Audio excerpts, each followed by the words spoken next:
Hello, beautiful moms and entrepreneurs.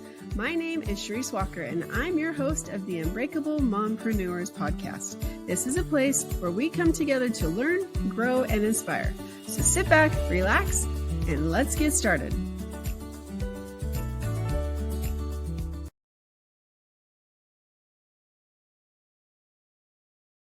Hello, Unbreakable Mompreneurs. My name is Charisse Walker, your host, and today we're going to talk about how to be a VA. So in past episodes, we talked about how to manage VAs or how to open your own VA business, but how to be an actual VA. So you get to choose your hours, you can choose the type of work, and you can choose your pay. So without further ado, Laura Nicole, why don't you introduce yourself to us?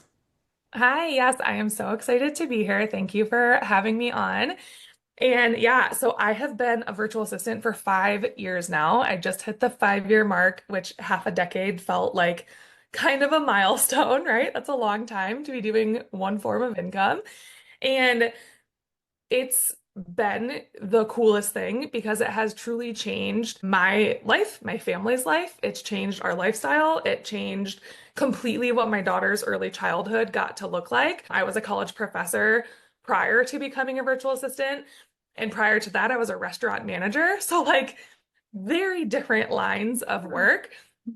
And I became a virtual assistant after my daughter was born. When she was about 5 months old, I had to go back after maternity leave. And I just very quickly realized I didn't want that. I didn't want that job controlling my schedule that affected me, but also now affected her.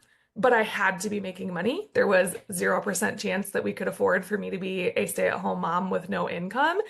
And so I started looking for more flexible options. And that was actually the very first time I ever heard about VA work. I was 33. I had never heard of it before.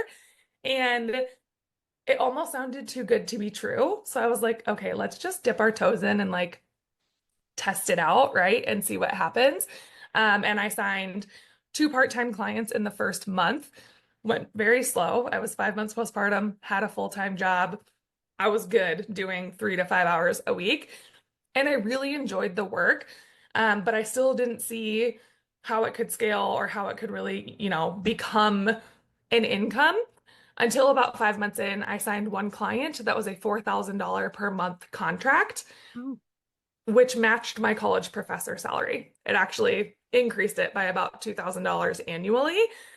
And that was the moment that I was like, whoa, okay, maybe I can make an income from home on my computer while my baby is sleeping on my chest, like maybe this is possible. Um, I did continue teaching for another semester or so because I'm very type A. Any other moms out there who feel me on that? I'm like, this might fall apart and then I would be stuck. So I continued teaching for another semester. And then I signed another client in the fall. And I had replaced my income in 5 months. I had doubled it in a year and a half, and I tripled it in 2.5 years. And so I have been able to bring in 6 figures a year working from home without having to miss any of the time with my daughter and getting to prioritize my family and have control of my schedule and all of those things. So it really has been the coolest experience. And I'm very lucky that I kind of stumbled upon it, honestly, 5 years ago, because yeah, I've never looked back. It's really interesting that you got into that. And so how did you get your first clients? My first clients, one of them was a connection from someone in my personal network, which now that I also coach women on how to become VAs, I always insist that you tap into your personal network. As someone in real estate, I'm sure you're like, yep, there's a lot of power there. But I actually surprisingly get a lot of pushback from women on that because they're like, oh, I don't know anyone, or I don't really have a network, or I don't know anyone who owns a business. Yeah, you Do it do. anyway. Do it anyway. Yes, Well, yes, and you do, it's right? like, I mean, Yeah. very few people are just sitting in their house all day and don't know anyone. It's That's just what I really said. I was different. like, so you really don't know any humans. You don't have any friends. You don't know anybody. You don't work with anyone. You don't go to book club. Like, you don't do anything. And a lot of this, I could go in a whole different direction, right? A lot of it is just our ego trying to keep us safe and make us stay in our little bubble where we can't fail. Um, but that personal network, right? That was my first connection to somebody. And then the second client that I signed was through a Facebook group. There are so many Facebook groups full And of small LinkedIn. business owners. Yeah, and LinkedIn of business owners and entrepreneurs where you can make those connections. And my clients were, I was in Colorado at the time. My first one was in California. My second one was in Toronto. And then the big client that I signed about 5 months in was via Instagram. It was someone I had followed because I had gone through and followed a bunch of different businesses that I was like, hey, I would love to work with them. Like they're my vibe. That's who I would love to be supporting. And this person posted on their stories about looking for an assistant. I responded. We had a couple conversations, and then next thing I know, there's a $4,000 contract showing up in my inbox. So yeah, there's a lot of different ways to go about finding clients, and I've found them through all the different routes. So what kind of things do you do for your clients? As I do, oh, sorry. No, I said as a VA. I wanted to clarify. Yeah. Yeah. Yeah, for sure. So I do a lot of different things. When first starting out, it was true for me, and I've also seen it be true for all of the women I coach as well. Really, you can enter the industry just doing like admin-based services. So very, very simple things like handling an email inbox, right? Like answering Okay. questions that come in, filtering things out, and sending the things that really need your client's eyes on them. Let them look at those, but they don't have to worry about the rest of it. Again, other simple things like helping to moderate a Facebook group, right? Approving members in or approving posts or helping to manage the comments or um, uploading files into the group that all of the people need access to, replying to comments on blogs or on Instagram posts, running reports. Business owners need to know their numbers, Mhm. but they don't need to be the person who's actually going into their system and running those reports, right? And so I can pop in there, run them all, make them look pretty in a Google sheet, and then my client can just go see what they need to see. That's what I started with. I have evolved over the years. Now I do some more like launch business support, doing some more of the techie kind of building automations and funnels and all of that. But that's all stuff I had never even heard of 5 years ago. Like, had no clue. Because when you work as a VA, you really learn just by doing. Right. Clients are going to teach you, they're going to show you. The amount of things I have learned over the last 5 years is wild. And has really been able to expand, right, my skill set and my resume and all the things. But yeah, something as simple as handling someone's email, helping to manage their calendar, um, is a really easy entry point because every single business out there needs those things done. And most small business owners don't want to do those things.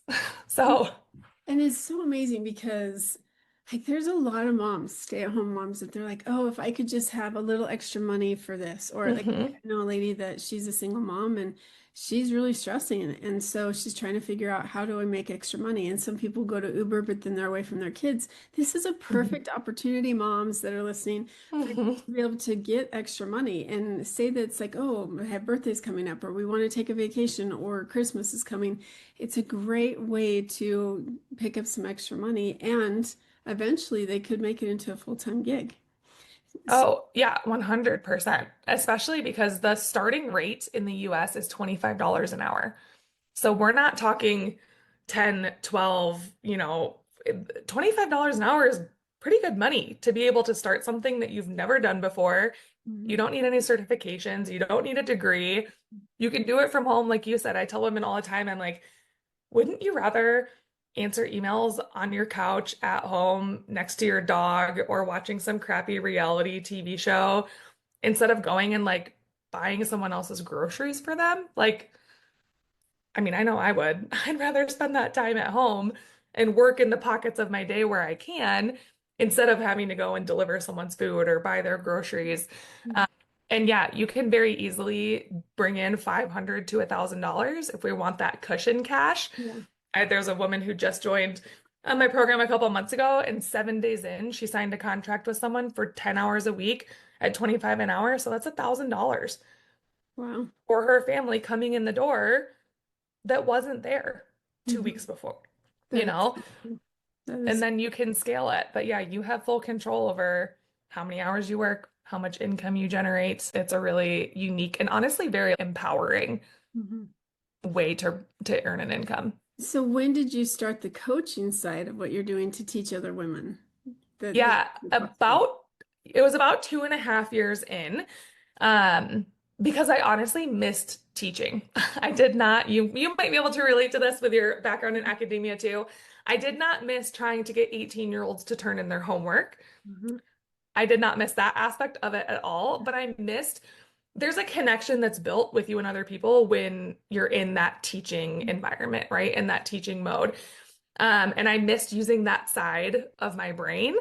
And it was like, okay, but how cool would it be if I could tap back into that part of me, but get to help other moms Yeah. make this life-changing money, literally, whether it's $500 a month or $5,000 a month. Like those amounts can change a lot of things for a lot of people. Um, and so I started it, my program's called the Superstar Assistant Academy. I started it technically 3 years ago, but it took some time to get things rolling. So we've been coaching for about 2.5 years, and we've had 1,000 women go through the program in that time. Yeah. So how long is the program? It is actually self-paced, so it's 8 modules, 6 of them are video. I make everything mom friendly, so all the videos are mom size. They're like 7 to 18 minutes, Mhm. and we have an app you can listen to on the go. But most women get through the program and are signing their first client in 4 to 6 weeks. Oh, wow. That's Yeah, great. it's a quick turnaround. Yeah, it is. And I'll let them ask you how much it is, but it's pretty affordable, right? Yeah, so we just raised the rates on the program for the first Yeah. time. Good I for had you. not ra I had not raised them in 2.5 years. Um, but it's still we're still at a very affordable number. We're at 797. Mm. But if people go through a master class or something like that, we have some discounts available. But again, women are signing their client in three Yeah. or in 4 to 6 weeks, and they're recouping that investment typically within 90 days. Or less. Yeah, Because that's so cool. yeah, it's wild. And um not to be comparative, but the standard program in the market is 1.5 to 2K. So we're definitely and intentionally, it's a purposeful choice that I make Mhm. to stay much like way below that 1K point because I want this opportunity to be as accessible to as many women as possible. Like it's not, obviously it's a business for me, but I'm not doing it just to make money. I'm doing it to make an impact. Mhm. And so I want it to be accessible to as many women as I can. So I love that, but now I want to switch gears, okay? Yes. Because you started your own business, then you went to a coaching program. So for all the moms that are coaches and you're starting your coaching business, I want to go to those and talk to those people Okay. because you start it, you make sure it works, which clearly it does if you've helped 1,000 people. And so now, have you ever considered going to Evergreen? And what Evergreen means is you can buy her program, and she might not ever meet you because everything's pre-recorded, and so she could make a lot more money because she could be sleeping while doing that. But there is that human factor that you miss out on. So is any of yours evergreen yet? So the actual course is Evergreen. For the first like year or so, I really only brought people into it through live trainings. So not that they weren't learning the program live, but they would come in and do like a master class with me and then enroll and get the course, and it was all self-paced. Gotcha. Um, Once I had done that enough that I knew in the industry, we want it converting about a 4% number to know that it's working. Mhm. Once I knew it was, I did turn it evergreen. So Okay. I had started Facebook ads. I also just have opt-ins. People can opt in to different free resources, and then they get the opportunity to purchase the program at a discount.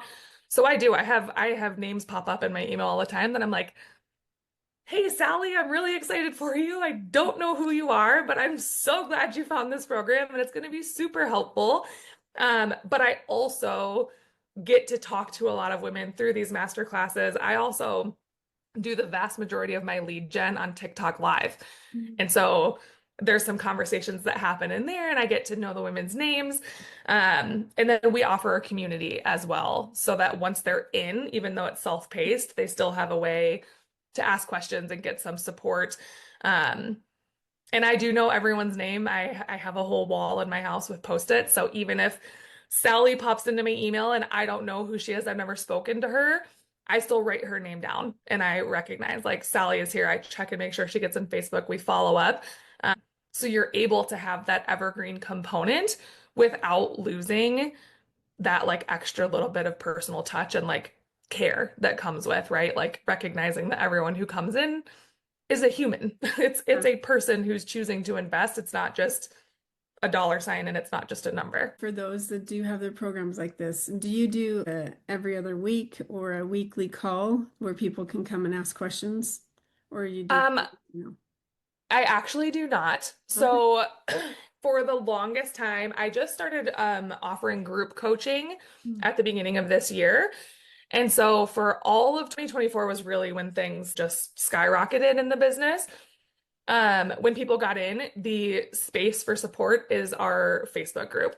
Okay. They can post a question and they'll get a response from either me or one. I have two coaches Mhm. in there with me. So anybody who posts a question will get a response. Okay. But the only way to get on a call and be able to like talk things through with me is to either now be in my group coaching space, Mhm. where people can, we have a once a week like hot seat style call. So it's basically Mhm. in like, little one-on-ones. And we have 5 day a week Telegram access to message back and forth or be in a one-on-one mentorship with me. So there's just varying levels of Good support for that you can you. offer, but Okay. So you've got the package A, B, and C, and so you're yeah. upselling basically. Yep. Good for you. Yep. You're setting it up, building it the Russell Brunson way, right? And Yep. so, no, I love that. I love that you're doing that, and that's you're following it, and it works. It's a proven method that just works. So Yeah. congrats on that. Thank All you. right, I want to switch gears again now and Yes. talk about motherhood. Okay. Because you quit your job as a teacher, which I got to tell you, that is a tough thing to walk away because It is. being in the classroom, you get that instant satisfaction and reactions like, "Oh, I love your class today." And it like makes you feel Mhm. good, pats on the back. Then you leave it to become a mom where the baby can't tell you thank you. They're just adorable. Mm. It's hard being a mom, and you get to stay home, and you chose to go that direction, and you created something so that you could. So kudos to you for that. Thank you. In your 5 years of experience as a mother, you were sitting on a park bench, and a new mom came and sat next to you. That like first time mom, she's 9 months pregnant. You think back of how, because it goes by quick, how fast, and all the things you've learned. What advice would you give her? They probably sound really cliche, but the two things that pop to mind are number one, give yourself grace. Mhm. I think we all have this preconceived notion of what motherhood is going to look like and feel like, and it very often does not. Like, I literally remember for a long time, I actually had kind of like shame around this until I learned to give myself grace on it. But I labored for like 32 hours before my daughter was born, and she finally came, right? And they put this baby on my chest, and all I wanted to do was sleep. Like it was like the adrenaline all just left my body. Mhm. And all I like obviously I loved her and I was like, "Oh my gosh." But it wasn't what you always thought, right? Where it's going to be like, "Oh my gosh, this insane love and you're obsessed and you just want to stare." I was like, "I am fighting for dear life to not close my eyes Really? and go to sleep right now." It was like my whole body finally was like, "Okay, you did it. Now you can just like be for a minute, you know?" And I obviously didn't go to sleep because homegirl was ready to eat the second she came out. But for a long time, I felt really guilty about that, right? Because it was just not what I anticipated. I was like, how could I have just been tired? Like, why wasn't I just so obsessed with her and wanting to take in every little wrinkle and fingernail and, all the things? And then later it's like, well, Laura, think about what your body went through. Like, Mhm. it makes sense that your body is tired and your adrenaline's gonna rush out of your body and like you survived, you made it, you did it. But there's little things like that that all through, especially her early years, Mhm. I just, you tend to put this pressure on yourself to have it be perfect, right? And it's not going to be like point blank. It just Mhm. isn't. That's not realistic. So giving yourself grace in that. And also, one thing I have really learned, especially as she is getting a little bit older now, truly all she wants is our time Uh-huh. and attention. Like, Mhm. that's it. We could get her the coolest clothes, or it doesn't even matter. all those things we could strip away, and she just wants our time and our attention and our snuggles and our hugs and just our love. Mhm. That's truly it. So even if you feel like you're not providing enough in terms of the physical things or the financial things, or It the doesn't. kids really don't care about that stuff. They They just want want you to them. hug them. Yeah. They want you to look at them, not with a computer Yes. face or with a phone, which, Hmm. it's tough because I had the first four. And so I was like I was there even though, because I had to work full time. And then Hmm. I didn't have to with the second two. But when I left work, work left, and I could focus on them. With this one, Yep. as an entrepreneur, if you don't set your boundaries, or if you take on too much because you're doing like five companies instead of one, it can get hard. And so Hmm.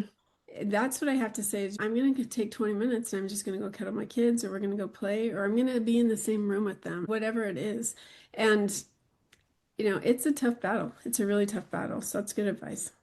It is. That balance, I think, is the hardest. People ask me sometimes, like, what is the hardest part about being a VA, or what's the struggle? And that's usually my answer, because especially when you are working as the VA, and if you go about it the right way and you're working with clients who you really align with and you're super excited about supporting and you're passionate about their business, it can honestly be hard to put the work down. Like, I've had times where I'm like, ooh, I got to do this. And like, I want to knock this out. And like, we're on a roll with this. And then, because my daughter was home with me, she'd come up and want a snack. And it's so easy to be like, hold on, Yeah. mommy will be done in just a minute, right? Because you're enjoying the work that you're doing. So that was truly the hardest thing I had to learn, was like, where do I set this boundary? How do we create it where it's like, this is mommy's work time, this is not work time? And it's looked different over the years. There's some seasons where it feels really easy to make those boundaries, and other seasons where it's like, Laura, don't look at your phone. Pay attention. You don't need to look at your phone. You can check it later, but you're just so invested in what you're doing on the work front. Um, so I use a thing called a brick. Have you ever heard of that? No. It's like a little, I think I have one right here. It's just this little device. And then there's an app on your phone, and you can choose what apps you want to block. And then when you pull it up, you brick your phone, you tap it to here, it completely locks out your apps on your phone. You can't access them until later when you come tap it here to unbrick it. So if I'm in a season of life where like business is booming and rolling and it's really hard sometimes to just like turn it off, I'll come in, I'll brick my phone, and I'll silence every single app that has anything to do with work. Huh. And it's like, I can't, like, even if the compulsion is to pick up the phone, it's like, oh, I can't actually look at anything. So let me put that back down. Mhm. And sometimes it takes something like this, because the willpower might not always be there, right? Especially again, when you're doing work that you are really enjoying and getting fulfillment out of too. Good for you because you're setting those boundaries. Yeah, I love it. trying to. Well, if our listeners wanted to connect with you because they're like, oh my Mhm. gosh, this is a great opportunity, how would they do that? They can find me on Instagram. My handle is hey.Laura Nicole. That's probably the easiest way, because then we can just chat. But I also have an email, obviously. But yeah, probably Instagram would be the best so we can chat. And I would love, even whether it's someone who's interested in VA stuff, or like you had said, people listening who are in coaching and want to talk shop and talk business a little bit, I would love to have those conversations too. I love that. Well, thank you so much for being on. Yeah, thank you. And moms, if you are looking for a side hustle, because that's what this whole podcast is find your passion. And you might not want to work full time, but you love that industry. Well, become the VA and to somebody else in that industry. So find Laura Nicole if you're wondering how to get started. And otherwise, go out and make it a great day. And please like, subscribe, and share if you could find this useful or somebody else could. Beautiful moms, remember, you are unbreakable. Keep illuminating the world with your strength, pursuing your dreams, and reveling in the splendor of motherhood. This is Charisse Walker, bidding you farewell for now. Stay tuned for more empowering conversations on the next episode of the Unbreakable Mompreneurs podcast. Until then, keep shining bright. Signing off with love, Charisse Walker.